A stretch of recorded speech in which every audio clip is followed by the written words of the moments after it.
नमस्कार, मैं Rajesh Lakhera, assistant professor chemistry, government girls college Taranagar. आज अपना टॉपिक है इलेक्ट्रोकेमिस्ट्री। इलेक्ट्रोकेमिस्ट्री में अपने ने पढ़ लिया था कि इलेक्ट्रोकेमिस्ट्री क्या होती है, प्रतिरोध क्या होता है और चालकता क्या होता है, विशिष्ट चालकता क्या होती है। तो विशिष्ट चालकता में अपने पढ़ रहे थे, अपने ये देखा था कि जो चालकता होती है, चालकता को अपने दर्शाया था, चालकता को दर्शाया था सी से, और ये सी होती है वो 1/R होती है, और R यहाँ पर रेजिस्टेंस है, R यहाँ पर प्रतिरोध है, और प्रतिरोध जो रेजिस्टेंस है उसके उल्टे को क्या कहा जाता है, सी कहा जाता है। तो सी के अपने यूनिट की बात करें कि सी की यूनिट क्या होगी, यानी कि सी की इकाई क्या होगी, सी का मात्रक क्या होगा। तो सी का मात्रक होता है प्रतिरोध का उल्टा, और प्रतिरोध रेजिस्टेंस का मात्रक होता है वो होता है ओम। तो ओम का उल्टा क्या हो जाएगा, ओम को अपने इंग्लिश में ओम इस प्रकार से लिखते हैं। तो ओम का उल्टा क्या होगा, तो उल्टे को अपने कह दें कि ओम को ऊपर ले जाएं, ये 1/, है इसको ऊपर ले जाएंगे तो ये किस में आ जाएगा, माइनस में। तो क्या आ जाएगा, इसका मात्रक ओम इनवर्स आ जाएगा। ओम इनवर्स, ओम को अपने इस प्रकार से भी लिख रही हैं OHM, तो OHM इनवर्स आ जाएगा। तो प्रतिरोध को रुकावट, बाधा या रोड़ा कहते हैं। प्रतिरोध क्या होता है, प्रतिरोध होता है धारा प्रवाह में आने वाली बाधा, रुकावट। और रुकावट कब आती है, यानी कि प्रतिरोध को आर क्या है, एक प्रकार का रोला है। ये बता दिया था कि आपको आर बराबर बाधा, रुकावट या रोला। जहाँ पर रोला हो जाए वहाँ पर रुकावट ज़्यादा आती है, तो आर बराबर क्या होता है, रो ला। आर बराबर रो ला, आर बराबर रो ला। तो ये रो क्या है, रो विशिष्ट प्रतिरोध होता है। रो क्या होता है, विशिष्ट प्रतिरोध होता है। तो रो विशिष्ट प्रतिरोध होता है। तो आर बराबर क्या बता दिया अपनों ने, रो ला। तो रो बराबर क्या हो जाएगा, रो निकालना हो तो ए को इधर ले जाओ तो क्या आ जाएगा, आर और ए का गुणा हो जाएगा यहाँ पर, और एल यहाँ पर इधर है तो इधर लाएंगे तो बट्टे में आ जाएगा। तो क्या आ जाएगा, रो बराबर है RA/L। अब रो का मात्रक क्या होगा, रो की यूनिट क्या होगी, तो आर की यूनिट होती है वो होती है ओम इनवर्स, सॉरी ओमी। और ए क्षेत्रफल है, क्षेत्रफल का मात्रक क्या होगा, ए क्षेत्रफल का मात्रक होता है मीटर की स्क्वायर। और एल लंबाई है, लंबाई का मात्रक क्या होता है, मीटर। लंबाई का मात्रक क्या होता है, मीटर। तो क्या जाएगा, रो की यूनिट 1 मीटर से 1 मीटर कैंसिल हो जाएगा, तो बचा रो की यूनिट ओम इंटू मीटर। तो जो रो की यूनिट होती है वो क्या होती है, ओम इंटू मीटर। ओम को अपने इस प्रकार से भी दर्शा सकते हैं, को ओम इंटू मीटर, मीटर को एम से दर्शाते हैं। तो या फिर इस प्रकार से भी दर्शा सकते हैं, ओम को दर्शाने का तरीका ये होता है कि ओम मीटर। तो रो का मात्रक क्या हो गया, कुल मिलाकर रो का मात्रक है ohm into metre, ohm into metre. तो रो का मात्रक ओम इंटू मीटर।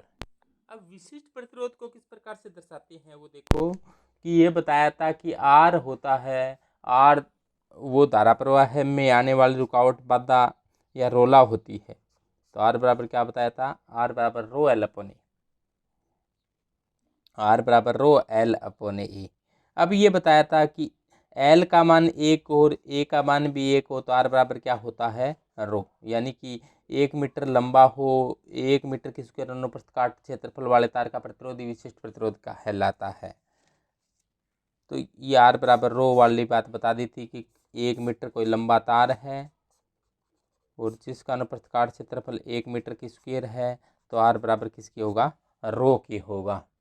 तो ये बात आपको पहले से ही जानकारी हो गई कि आर बराबर रो एल अपॉन ए होता है। एल का मान 1 ले लें, ए का मान 1 ले लें, तो क्या आ जाएगा, इनकी जगह एल और ए की जगह 1 1 रखें तो आर बराबर रो आ जाएगा। रो की परिभाषा है वो आपको बता दी गई है कि रो की परिभाषा बहुत ही सरल है कि 1 मीटर लंबा और 1 मीटर की स्क्वायर नंबर काट वाले तार का प्रतिरोध है वो विशेष प्रतिरोध के बराबर होता है। उसके बाद में बताया गया कि यदि लंबाई को सेंटीमीटर में लें, तो लंबाई को सेंटीमीटर में लें तो क्या होगा, तो कुछ नहीं, बस लंबाई को ये एल 1 सेमी ले लें, मीटर की जगह सेंटीमीटर ले लें, तो ये अनुप्रस्थ काट क्षेत्रफल क्या हो जाएगा, 1 सेंटीमीटर की स्क्वायर हो जाएगा। 1 सेंटीमीटर की स्क्वायर ये 1 सेमी हो तो आर बराबर भी रो के बराबर होगा। अब देखो अपने विलियनों के लिए विशिष्ट प्रतिरोध की बात करें, विलियनों के लिए क्या होगा कि विलियन के लिए विशिष्ट प्रतिरोध, तो देखो ये विलियनों के लिए विशिष्ट प्रतिरोध बहुत ही गजब होने वाला है। तो विलियन के लिए विशिष्ट प्रतिरोध के लिए समझो आप कि कोई भी सेल होता है तो सेल में 2 इलेक्ट्रोड होते हैं। सेल में क्या होते हैं, 2 इलेक्ट्रोड होते हैं, एक को एनोड कहते हैं एक को कैथोड कहते हैं। जैसे मान लो ये कोई सेल है और इस सेल में 2 इलेक्ट्रोड बना रहा हूँ मैं, मान लिया कि ये इलेक्ट्रोड है, इसको अपने कह दिया एनोड है, ये क्या है, एनोड है, और इधर वाला क्या है, कैथोड है। कोई भी सेल होगा तो इसमें एक एनोड होगा और एक कैथोड होगा। एनोड उसे कहा जाता है जिस पर ऑक्सीडेशन होता है। एनोड पर सदैव क्या होता है, ऑक्सीडेशन होता है, और ऑक्सीडेशन में इलेक्ट्रॉन है वो त्यागे जाते हैं, इलेक्ट्रॉन है वो त्यागे जाते हैं यानी कि बाहर निकलते हैं। और कैथोड होता है, कैथोड पर सदैव क्या होता है, रिडक्शन होता है, और रिडक्शन के अंदर इलेक्ट्रॉन हैं वो क्या किए जाते हैं, ग्रहण किए जाते हैं, इलेक्ट्रॉन वापस से लिए जाते हैं, इलेक्ट्रॉन ग्रहण किए जाते हैं। और इन दोनों के बीच के अंदर क्या भर दिया है, कोई अपने विलियन भर दिया है, कोई साल्ट भर दिया है, कोई इलेक्ट्रोलाइट भर दिया है, कोई साल्ट सॉल्यूशन ले लेते हैं अपने। तो इस प्रकार से ये कोई सेल होता है। तो सेल भी 2 प्रकार के होते हैं। सेल कितने प्रकार के होते हैं, 2 प्रकार के होते हैं। थोड़ा सा सेल के बारे में बताऊँ आपको।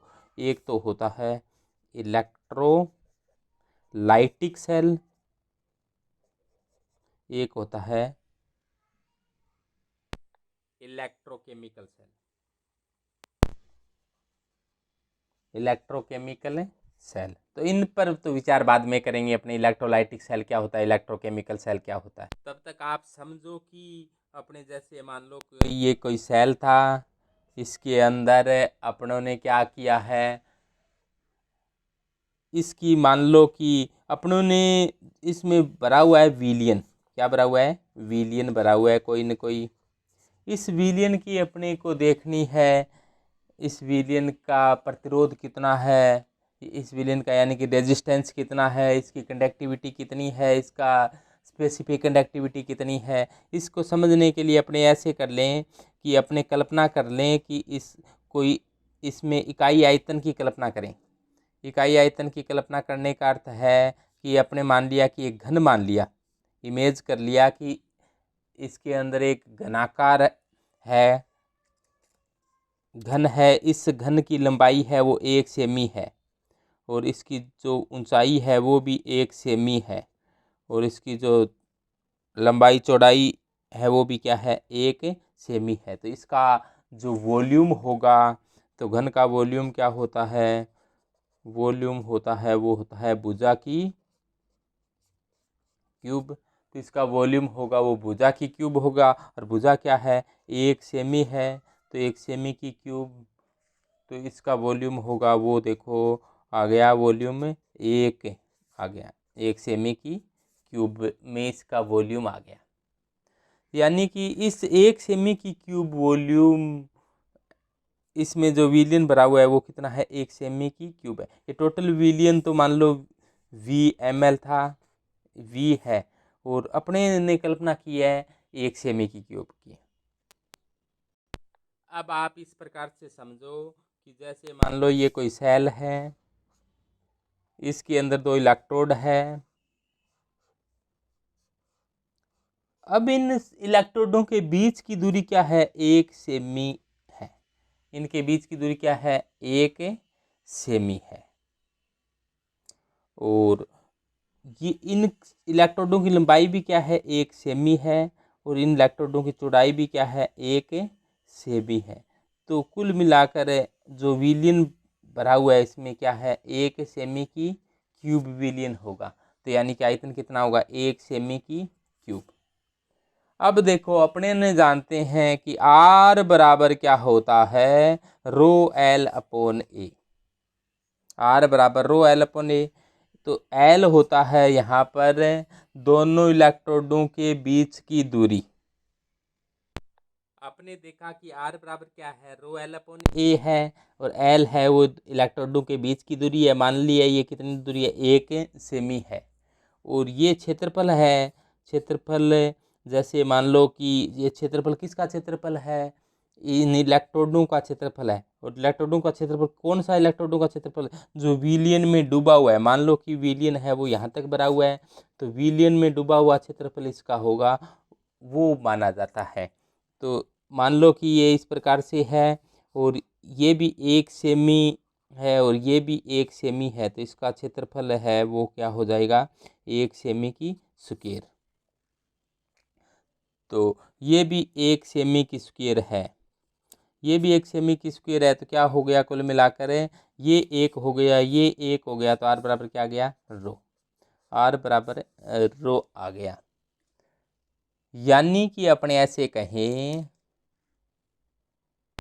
कि जब 2 इलेक्ट्रोडों का क्षेत्रफल 1 सेमी की स्क्वायर है, इनका भी, इस इलेक्ट्रोड का भी क्षेत्रफल है, एरिया है वो 1 सेमी की स्क्वायर है, इसका भी 1 सेमी की स्क्वायर है, और इनके बीच की दूरी भी 1 सेमी की स्क्वायर है। तो जो इस विलियन का जो प्रतिरोध है, जो रेजिस्टेंस है, वो किसके बराबर होगा? रो के बराबर होगा। यानी कि 2 इलेक्ट्रोडों के बीच की दूरी 1 सेमी हो और इलेक्ट्रोडों का क्षेत्रफल 1 सेमी की स्क्वायर हो, तो इनका जो प्रतिरोध आएगा, आर आएगा, वो किसके बराबर होता है? रो के बराबर होता है। दोबारा से ध्यान दें, ये कोई सेल है, इसमें ये 2 इलेक्ट्रोड है। इलेक्ट्रोड का क्षेत्रफल है वो 1 सेमी की स्क्वायर है। देखो क्योंकि इसकी लंबाई और चौड़ाई 1 सेमी है, तो 1 सेमी की स्क्वायर हो गया क्षेत्रफल। इसका भी क्षेत्रफल क्या हो गया? इसी प्रकार से ये भी 1 सेमी है और ये भी 1 सेमी है, तो इसका क्षेत्रफल भी 1 सेमी की स्क्वायर है। कुल मिलाकर आर बराबर रो एल अपॉन ए होता है। ए का मान 1 आ गया और इनके बीच की दूरी है वो 1 सेमी है, तो एल का मान भी क्या आ गया? 1 आ गया।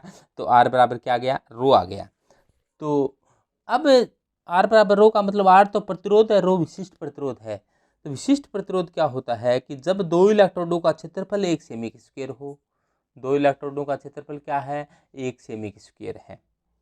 ये बता दिया कि 1 सेमी की स्क्वायर इसका है, 1 सेमी की स्क्वायर इसका है, और इनके बीच की दूरी भी क्या है? 1 सेमी है। ये भी क्या है? 1 सेमी है। तो सेल में भरे विलियन का प्रतिरोध है वो विशिष्ट प्रतिरोध के बराबर है होगा। तो आर है वो किसके बराबर होगा? रो के बराबर होगा। विशिष्ट प्रतिरोध की मात्रा के लिए बहुत ही सरल काम, आर बराबर बता दिया कि रोला होता है, रो एल अपॉन ए होता है, रो निकाल लो। आर ए अपॉन एल है, आर का मात्रक ओम होता है, ए का मात्रक सेमी की स्क्वायर या मीटर की स्क्वायर, एल का मान मीटर या सेमी। तो 1 मीटर से मीटर या सेमी लिखो, सेमी से सेमी कट जाएगा तो ओम इंटू मीटर बचेगा।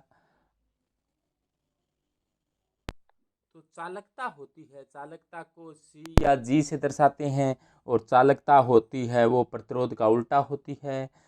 तो प्रतिरोध का मात्रक ओम होता है, तो चालकता का मात्रक ओम इनवर्स हो जाएगा। ओम इनवर्स को महो भी कह देते हैं, और इसका ऐसा ही मात्रक सीमेंस होता है। ये ध्यान रखना, इसका ऐसा ही मात्रक क्या होता है? साइमेंस होता है। तो देखो सी बराबर क्या होता है? 1/r। आर का मात्रक क्या है? ओम। तो सी का मात्रक क्या हो जाएगा? 1/ओम। या ओम को उल्टा, ओम को ऊपर ले जाएं, या अपने ऐसे देखो ओम का उल्टा है 1/ओम है, तो उल्टा पढ़े इसको तो मैं हो, महो। तो सी का मात्रक क्या होता है? महो। महू का ओ इस प्रकार से। और सी का ऐसा ही मात्र क्या होता है, साइमेंस होता है। ऐसा ही मात्र क्या होता है इसका, साइमेंस होता है। दोबारा ध्यान दें कि सी बराबर क्या हो जाएगा, 1/r। आर क्या है, ओम। तो ओम का उल्टा, ओम को ऊपर ले जाएं तो ओम इनवर्स, ओम को उल्टा पढ़े अपने तो महू, महू। तो इसका मात्रक एक महू भी होता है। ऐसा ही मात्रक साइमेंस होता है। साइमेंस को बड़े एस से दर्शाते हैं। साइमेंस को कैसे दर्शाते हैं, बड़े एस से दर्शाते हैं।